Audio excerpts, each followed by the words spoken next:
So do we still have a pandemic going on or not? I find it hilarious that the rioters who are risking being shot with pepper spray and rubber bullets still feel the need to wear a mask. Apparently, they are more fearful of the Chinese virus than police. That is actually sad, though social distancing has clearly gone out the window. Joining me now with an update on where the pandemic stands is Dr. Jonathan Baugh. He's an emergency medicine physician and chief medical officer for Remote Health Solutions. Doc, CNN went crazy over people gathering on beaches on Memorial Day, but apparently rioting, protesting hand in hand, no problem there. Yeah, it is definitely bizarre. You know, it's funny, as a physician, I look at this, and obviously, you know, I've been following this all along from the very beginning, and I look at the social distancing that we thought was really important at the beginning because we just knew so little about this new virus, and then applying that with the mask and no mask, and we went through this whole process together. And now, as a physician and as a citizen of the United States, I look at these protests and I look at these riots, and I'm all about people getting their voices heard, but also I look at sort of two sides of this and say, as a physician, I just want to take care of people. I want to heal people, and I want to make people better. And I see that there are two aspects where we are probably exposing people to the coronavirus as they go out, and they're disregarding all the social distancing that we've been doing, and there's no thoughts on the left about that. And then also I see people that are being hurt. And so I look at that and I say, we just want to take care of people. We want to help them. We want to get them better. And you know, sort of the old phrase, can't we all just get along? Can't we work through this together? And also, let's be smart in that process. And why are we not hearing more about that from other media outlets? Yeah, clearly getting along is not something that is going well in America, whether you talk about race relations here or whether you talk about the left and the right and the divide there. The media is so quick to jump on President Trump.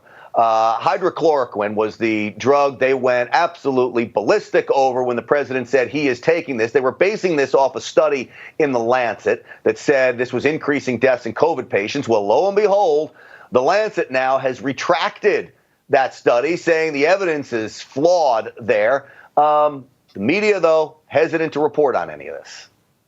Yeah, you know, it's interesting. Just last week, I contributed to an article that came out through the Daily Caller with Alex Schemmel that went back through that Lancet article, and it's pretty easy to be able to pick through the big flaws in that. They did not include, or they actually excluded, individuals who were less sick and probably be easily benefited from hydroxychloroquine that had started the medication just 48 hours after symptom onset. But they included sick individuals with more comorbidities who were in the hospital who had a higher chance of passing away.